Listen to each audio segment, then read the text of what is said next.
Sa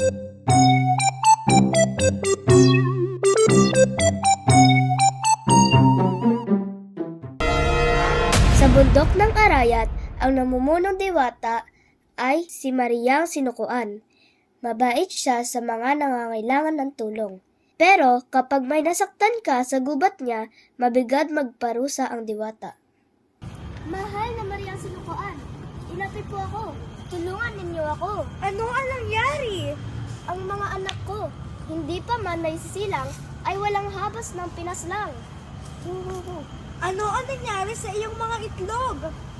Kagabi po, tumamba si Kabayo at natapakan ng aking pugad. Si Kabayo ang may kasalanan nito at dapat siyang parusahan. Ikaw ba'y nakakasiguro mali ang magparatang ng walang katibayan? Kahit ipagtanong niyo pa sa ibang hayop, may nakakita po sa kanya. Kung gano'n, papuntahin ko rito si Kabayo. Kabayo! Kabayo! At humarap na nga ang Kabayo sa hukuman ni Mariang Sinukuan. Kabayo, bakit ka tumamba nang tumamba kagabi at nabasag ng itlog ni Ibon? Diwata, hindi ko ba sinasadyang matapakan ang bugad ni Ibon? Ikinabasag ang kanyang mga itlog. Kasalanan po ito ni Palaka. Si Palaka! Kumapag po siya ng pagkalakas-lakas kaya po napulat. Tinawag ni Maria si Palaka para harapin ang bintang ni Kabayo. Mahal na Diwata, hindi ko po sinasadya na mapakokak na malakas na ikinagulat ng kabayo na ikinabasag ang pugat ng ibon. Sa totoo lang po, si Pagong ang pinagbulan ng lahat. At bakit naman kailangan sisihin si Pagong? Nanahimik ako noon, pinagmumunihan ang buhay. Nakita ko si Pagong, dala-dala ang kanyang bahay, kaya humingi ako ng saklolo dahil sa takot na baka mabagsakan ako ng kanyang bahay.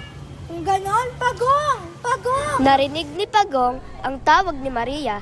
Di man yan alam kung bakit. Dahan-dahan pa rin siyang pumunta rito, dala-dala ang bahay niya.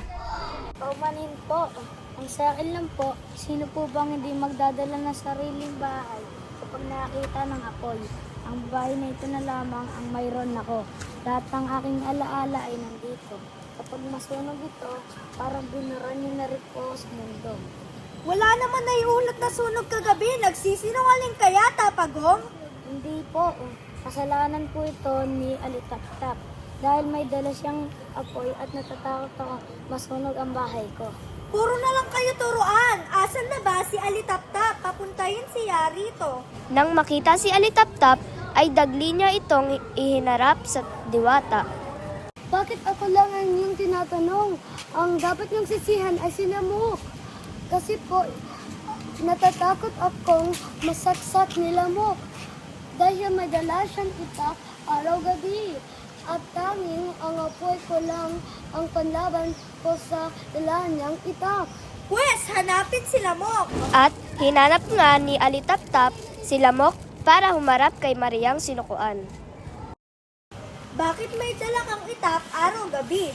Kaya nagdala ng apoy si Alitaptap. Kaya nagbuhat ng bahay si Pagong. Natakot at tumokak si Palaka kaya tumamba si Kabayo at nabasag ang itlog ni Ibon. Kasi po, hinahanap ko po si Alimango. At bakit ka naman galit kay Alimango? Kasi po, sinipit niya ako nang minsan magdaan ako sa kanyang bahay. Mabuti at daplis lang ang pagsipit niya sa aking paa. Wala akong gulok na dala noon. Nang bumalik ako, ay nagtago na sa at di ko malaman kung saan nagpunta. Pero saan man siya magpunta, ay hahanapin ko siya para ako'y makapagsiganti. Saktong napadaan si Alimango sa harapan ng mga nagkatitipon na mga hayop at insekto. Nagulo ang buong hukuman ni Mariang Sinukuan. Dahil dito'y nagalit ang diwata. Katahimikan, lahat kayo ay nagsipagdalos-dalos din. Dapat ninyong isipin na kayo ay may responsable sa iyong pag-aasal. Mula ngayon, Ibon, sa itaas ka na ng puno, gagawa ng pugad. Ikaw namang Kabayo, lalayuan ka na ng marami dahil magiging ugali mo na ang pagsipa at pagtamba. Naman Palaka, dahil hindi ka muna nag-iisip bago buksan ng iyong bibig, iyan, kokak na ang magiging boses mo sa habang panahon. Ikaw namang Pagong, dahil masyado mong mahal ang iyong ari-arian, hindi ka na mahihiwalay sa iyong dahil naninindak ka gamit ang iyong apoy, dadalhin mo na yan habang buhay. Limango, dahil tagilid ka mag-isip, tagilid ka na din maglalakad. Ikaw naman lamok, inahantulan kitang 1 linggong pagkakakulong dahil sa pagdala ng itak sa aking hukuman. Kaya ngayon, kapag may umaali-aligid at bubulong-bulong na kulisap sa iyong tenga, sila mokyon. At akala ay butas ni Alimango ang butas ng iyong tenga. At dito nagtatapos ang aming munting palabas. Salamat sa pakikinig!